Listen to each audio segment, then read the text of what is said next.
Good day, YouTube, and welcome to another episode of the Albino Rhino Beer Review. Today we're going to look at a beer from Radical Road. Now, for those of you that don't know, Radical Road was a contract brewery at one point that now is a brick-and-mortar brewery. When they were a contract brewery, they were contract brewing out of Black Oak, mostly because it was Black Oak's brewmaster at the time's side project. So what we're looking at here from Radical Road is their Slingshot California Common. And this is 5.0% alcohol by volume. Bang. And this is actually one of the few times that I've seen a new craft brewery opening up where the cans are not... The cans are not wrapped. They are actual printed cans.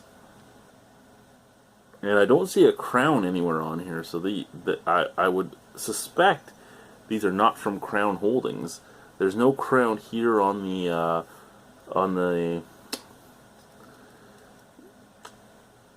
QR code. Well, not the QR code, the barcode. There's no crown on the barcode. There's a crown here. But I don't think that's, I mean, it could be a Crown Holdings crown, but I don't think so. Does that say ball or anything? Oh, no, wait, yeah, there is a crown right there.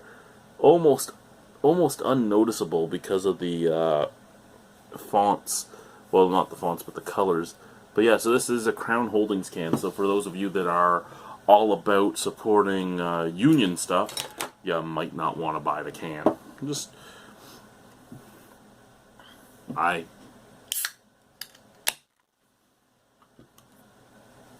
understand that there's not all that many can distributors out there, can manufacturers out there, so if you want to can your beer, you don't have much choice. I mean, what is it? There's Crown and there's Ball, and there's like one or two more in North America, and then you can jump off into China and stuff, and I've heard enough horror stories about Chinese glass that I'd be worried about Chinese cans quite a bit. So, California Common, not a very, very, very well-known beer. I mean, you hear common and you think it's common, but it's not all that common, especially not here in Ontario. The California Common that most people would know is probably Anchor Steam. Nice orangish color. A little bit of haze. I can see my hand, but not perfectly. Nice head, nice white head. There is a snap, crackle, pop to that beer. So all in all, I think that is a appealing looking beer. Mostly, I like the unfilteredness of it. I like that orangey hue of it. I like the head sticking around a little bit. One of the other beer reviewers out there would say that because the head's there, they must be using a lot of brewer's yeast. Yeah, he said that. Anyway, to the beer, to the scent of the beer, to the scent of the beer. What does the beer smell like? To me, at least.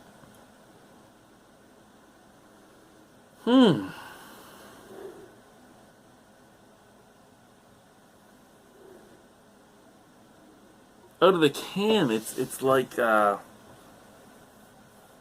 it's like molasses out of the can almost.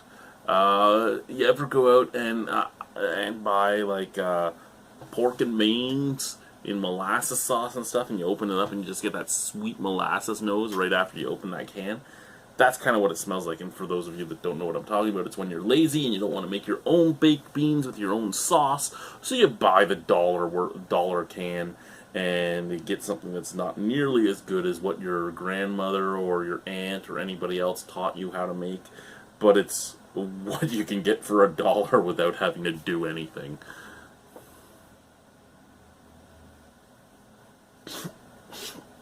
Yeah, that's the first time in 5 years I've done that. Wow.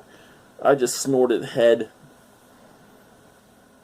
My whole nostril smells like breadiness and molasses now. I don't know if I'm going to be able to smell anything else. My hand smells like bread and molasses. Yeah, all I can smell is bread and molasses. Let's try the beer. Cheers.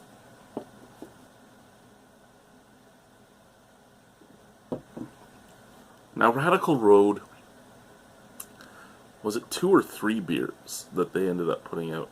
I can't remember. Maybe it was only 1. But I think the LCBO ended up having 2 or 3 of their beers. And they were all large format beers in large 750 milliliter bottles, and they were like the champagne bottles with the indent in the bottom. Also, they were a lot of writing. There was a lot of writing on the bottles and a lot of writing on the boxes. Much akin to what Flying Monkeys does with basically every special release now. So they were expensive. They had what was it? There was a barrel-aged beer and there was a golden ale. And I think the golden ale was barrel-aged too. I know there was those two. There was like a Scotch barrel and a golden ale. I'll have to look them up. I don't even remember their name right now. They weren't anything that just sticks out to me, except for the fact that there was 2 of them and they were expensive. This wasn't all that expensive at all, but it is California Common, so you don't expect it to really be. Now they could barrel age that California Common. Medium bodied, low carbonation, silky, creamy. I know that people like Stephen Beaumont and all them hate this, but it's an easy drinking beer. And they get all up in arms with easy drinking. There's a lot of beer writers and a lot of people that get up in arms with the comment easy drinking. They're like, it's a liquid, it should be easy drinking. But no, just because it's a liquid doesn't mean it's easy drinking. Have you ever tried to drink acid? Have you ever tried to drink a unbelievably carbonated beverage? Have you ever tried to drink very, very, very hot coffee? Have you ever tried to drink fuck off cat? No, have you ever tried to drink just anything that doesn't taste very good to yourself? Like maybe the first time you have, say, like a lemongrass tea or something. That stuff isn't easy drinking. It doesn't just easily go down. There's a lot of times that even your throat tries to close itself up, and it tries to do the dry heaves and stuff. Or in that case, probably wet heaves. So this is easy drinking. It does not have any offensive flavors at all that would make you not want to drink it. Your throat will gladly open up and let it down. Be like, ooh, and just let it go on in.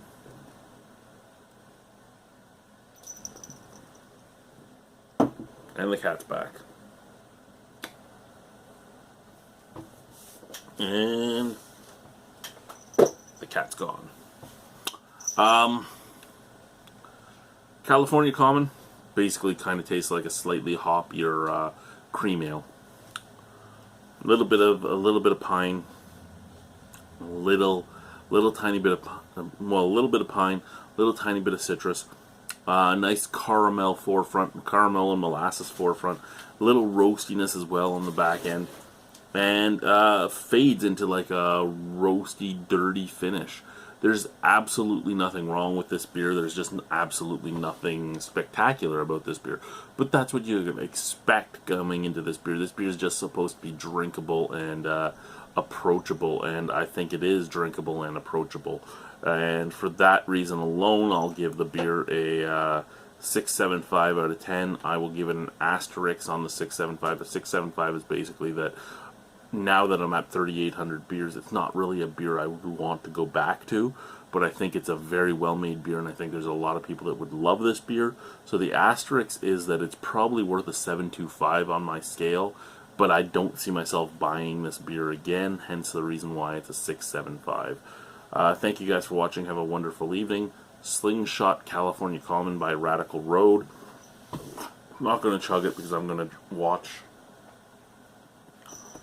I think I'm going to start Preacher. I think that's what I'll do. Or I did just start The Leftovers. I don't know how I feel about that show. Anyway, guys, thank you. Have a wonderful evening. Put that off to the side. And it is time to say farewell.